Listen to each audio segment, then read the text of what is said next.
Mike Owens here, and today I'm joined by Miranda Maverick, who returns to action on the 5th of November facing Shanna Young. Miranda, great to sit down and chat. How are things with you today? Yeah, thank you. I'm doing great. I'm excited to be here. Perfect. Let's get straight into the matchup. Shanna Young, it's a rebooking of an original date, I believe, in August. How does that complicate things in relation to not only training for the same opponent, but also having your camp extended by 3-4 months?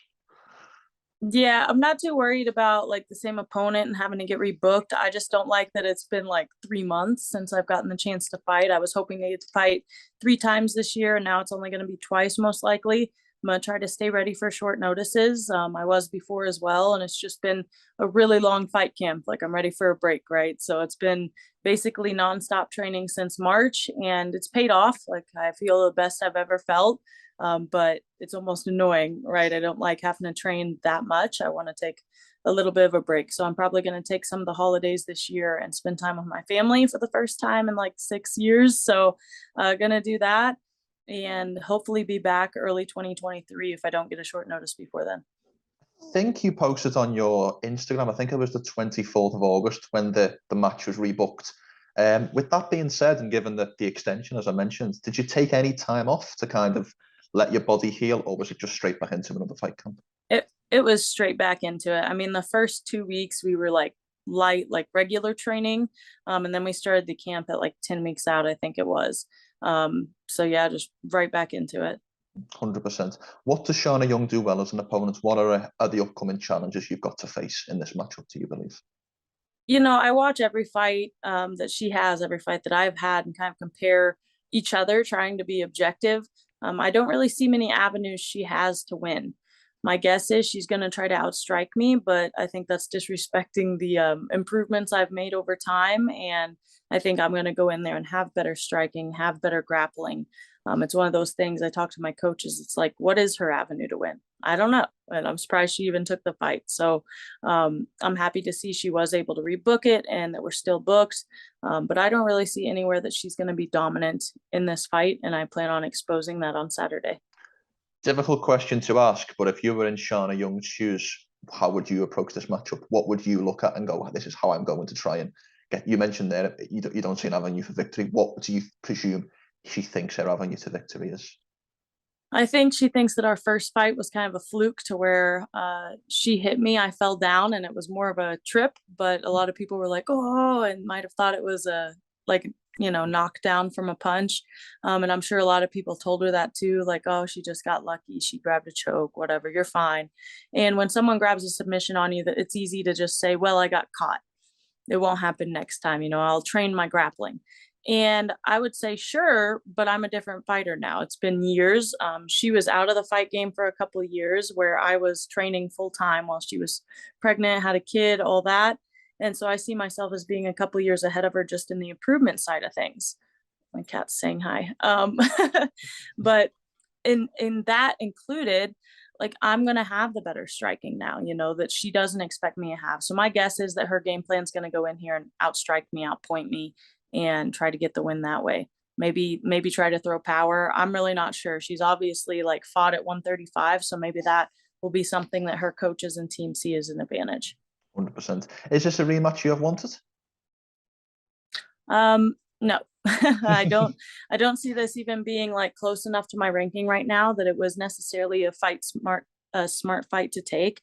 But it's one of those things where I was looking for a fight for a very long time, and Shanna finally took it, and so I agreed. 100%. You're obviously rebounded, in your last fight, the submission victory over Sabina Mazo after a difficult 2022 with back-to-back defeats. How vindicating did it feel, to get the win over Mazo and put yourself back in the win column? It was good. I mean, it was necessary, right, for me to go in there and win. It was a lot of, wouldn't say pressure, but at the same time pressure, right? And I never thought that the Macy fight was a loss, but it looked like that on paper. So it is what it is. And then the Aaron Blanchfield fight was a loss. It was a clear loss, and I was ready to get back in that win column and kind of show that I belong in the rankings. Macy Barber is up there in the rankings, and that alone frustrates me. I think I deserve to be up there. I think that I will be by end of 2022 or 2023. 100%. When the initial booking was made, I believe you were on the last fight of your deal, and with the subsequent booking, you've now had a new contract extension, if memory serves. Yes, correct. So at the time when I was scheduled to fight Shanna the first time, I was basically just negotiating my next contract. It wasn't like they were going to let me go. It's funny, like what media does with that stuff. But I was on my last fight of my contract, and basically they gave me an offer. I didn't like the offer. And so I was like, no, I want this amount. And they said, okay, let's fight it out. Right. And so obviously the fight came and went. I basically made weight, did everything that I was supposed to do. And Shanna got sick. And out of, I guess, respect, and one thing that I admire about the UFC is they kind of just were like, hey, like, we know you were ready to fight, so let's go ahead and extend that contract. We'll meet you in the middle. And so they gave me a good enough offer that I took it. And now I'll be fighting my first fight out of 4 on my contract. Brilliant. Great to hear. With that being said, does that change the dynamic of the fight? I know every fight is a very pressured scenario, but does that relieve any of the pressure that comes with a fight camp and trainer and ultimately fight night? No, I mean, I wasn't worried about the fight to begin with. I wasn't worried about my contract on it. I, of course, wanted to put on a good performance, but I'm still going in Saturday hoping for a bonus. Like, I'm going to fight like I want the bonus, and I'm hoping to walk out with it. And even if I don't, like, every fight is my hardest fight. I say it doesn't matter what my opponent's skills are or anything else. I try to treat it in my training like it's the hardest fight I'll ever have. Because every time I train for a fight, I'm not preparing for that opponent. I'm preparing for the end of the line for the champs. 100%. Speaking of a potential upcoming opponent that you could face in the future is a fellow Brit in Molly Mccann, because I know this beef has gone back and forth over the weeks and months. I can remember one of her lines after her win at the last UFC London saying, Miranda, if wherever you want to get fucked, you can get fucked. Is this a rivalry? Is this a fight that you want in the future, or is it just a competitive edge between you both? I mean, I think it's a good fight for fans. One, I think it's a good style matchup. I think it'll be a fun fight. But it's also became a rivalry more than anything. It's like I called her out the first time. She ended up fighting Hannah Goldie, who I can't believe she got that fight. It wasn't even, I don't know, she's not even a 125er, right? And then she fights Hannah Goldie and somehow gets into the rankings. That alone is really annoying to me. But then the comments that she made, I've asked to fight her again. It didn't happen. Now she's fighting Erin Blanchfield. I do believe she's going to get mauled by Erin Blanchfield, and that's not even disrespect to Molly. I've been in there with Erin, and she's a monster. And I don't think Molly has the grappling prowess to counter what Erin can do, right? And so I think she's going to lose to Erin Blanchfield, and I'll be waiting. If she wants to fight, I'll still be able to fight her. I was going to ask for a prediction for that fight, but you have just laid it out for me. But I guess after your fight, after post victory on the 5th, how closely are you looking at that Blanchfield versus McCann fight on the 12th as a potential opponent either way? Oh yeah, I mean, I want to fight Molly. I think Erin and I will meet in the future, but if Molly loses or wins, I want to fight Molly, of course. If Erin wins or loses, like, I think we'll still face each other in the future, but that's not a rematch I'm looking at right now. I don't think it's smart to like have a rematch 2 fights later. We both have plans between the next time we'll face each other. And I think that the UFC is kind of trying to build up Erin, right, to make her promotable. Like, she's one of those people that's really good, really, really good at grappling, smart fight IQ. And I think they're trying to promote her to where she can be one of the top ones in the division and potentially a new like rising star that they can have. I mean, it seems like everybody that they have in the top 5 or 6 has already faced Valentina, and they're kind of running out of options. I know Lauren Murphy is getting ready to face Andrade, and she's hoping for another title run. So we'll see if that happens. It feels like yourself, Macy Barber, and Erin Blanchfield are kind of the 3 big prospects here at women's flyweight. And obviously you faced the 2 other names that I mentioned, but do you think that given the maybe lack of depth at the top end of this division and the title picture, do you think that the UFC will keep you 3 prospects away from each other at this point and try and build you up to the potential title picture? I have no idea. I think they should have done that to begin. I always thought it was ridiculous. They have all these young prospects fighting each other at the very beginning, right? And I'm like, why not wait until we're in the top 10? right? But they're not, and they haven't. So who knows? I never know what's going on with matchmakers or the politics behind everything. I think Molly is one of them they're trying to push as a prospect. I don't think she's going to get any farther than what she's gotten. You know, she signed a 8-fight deal with the UFC.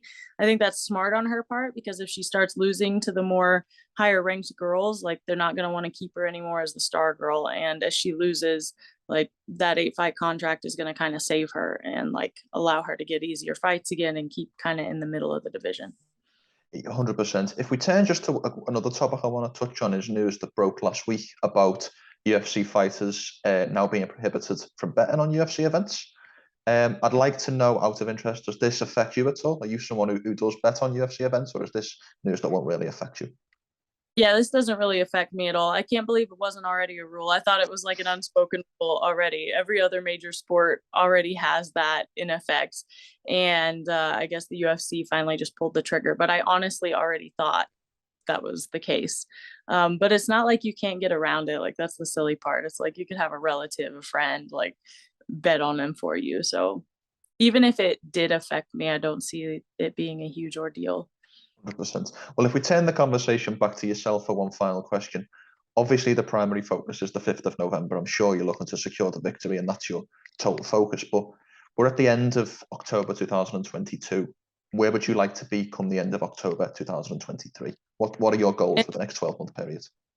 Yeah, I want to be in the top 12, top 10. The rankings obviously don't mean anything necessarily, but I want to be there purely so that I can be fighting the more high-skilled girls, hopefully get a new contract by then. I want to be 3 fights from now and be renegotiating. That's the hope. You seem quite agitated or quite disappointed that you're not in the top 15 at present. Is that something that annoys you, that you feel like you deserve to be in the top 15, given what you've done in the division? It's not even me being there, it's who is there. And I think that certain people that are in the top 15 definitely do not deserve to have a number by their names. Just based on the people they fought, how they finished, how, you know, just the whole chain up to it. It's like saying that just because you get 3 wins in a row does not mean that you belong in the top 15. It depends on the skill level that you fought and faced. But it's a big political game, you know, just like they're supposed to drop out fighters who haven't been active for like 2 years, I think it is, but McGregor's still in like the top numbers of his division for, I think, his lightweight or whatever. And it's like, he hasn't fought that for years. So it's just it's a political game, really, a lot of that stuff. 100%. Well, we will leave that conversation there, because as I mentioned, the primary focus is the 5th of November. So Miranda, thank you so much for your time, and I wish you the best. I wish you a safe fight week, a safe weight cut, and the best of luck next Saturday. Thank you very much. Before we finish, Miranda, how can people find you on social media, and any sponsors you'd like to plug? The floor is yours for the last word. So fearthemaverick.net is my site where you can pick up any merchandise that you want. I send it overseas as well.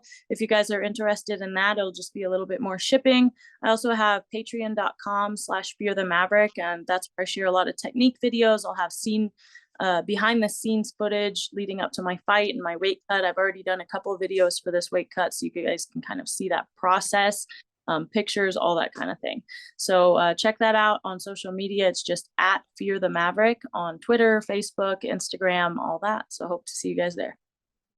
Make sure to subscribe to the LowKickMMA YouTube channel for all the latest news, event previews, and interviews with some of the biggest stars in MMA.